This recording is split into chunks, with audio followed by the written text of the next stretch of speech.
आणि यापुढे मी आमचे अर्धापूरचे अबुजरुल्ला बेग यांना विनंती करतो की त्यांनीही तुमचे आभार प्रदर्शन करावे। नांदेड वाघाळा शहर महानगरपालिका निवडणूक प्रचाराकरिता आपण थांबलेलो आहोत वार्ड नंबर 10। सध्या तर ही निवडणूक नांदेड महानगरपालिकाची निवडणूक नसून हे निवडणूक विचाराची आहे। या विचाराला पोचण्यासाठी बाबासाहेबांच्या संविधानाला जपण्यासाठी आदरणीय नेते राहुल गांधी आणि बाळासाहेब आंबेडकर हे दोघे एकत्र आलेले, हे एकत्र कामून आलेले नगरपालिकेसाठी नाही तर संविधान वाचवण्यासाठी।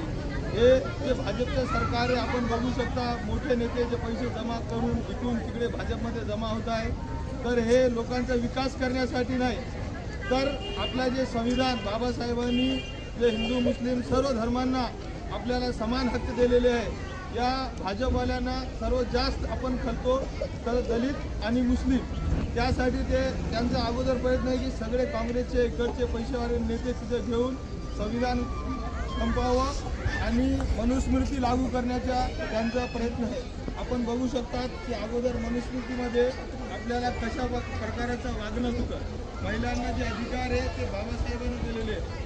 आता सध्या जे लढाई आहे हे नगरपालिकाची नसून हे लढाई संविधान वाचवण्याची लढाई आहे।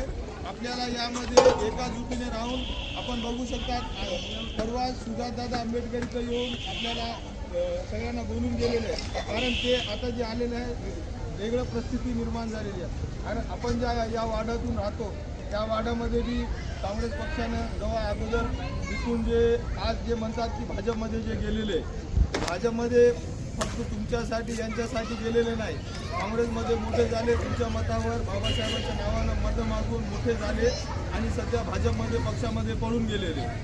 हे पळून गेल्यानं पक्ष संपत नाही, लोकांचे विचार संपत नाही। आपल्या लोकांचं काहीतरी चांगलं होतं त्यामुळे काँग्रेस आणि वंचितची आघाडी झाली आणि काँग्रेसने जे कॅन्डिडेट दिलेले आपल्यामधले दिलेले आम जनतेचे, त्यामध्ये सर्वप्रथम आनंदराव जाधव यांची निशाणी आपल्या युती असल्यामुळे त्यांना मशालीमध्ये देण्यात आलेले आहे। दुसरे ललिताबाई कुमार आणि आपल्या सर्वांचे लाडके आबेदा भानुबाई आहे की नाही लाडके,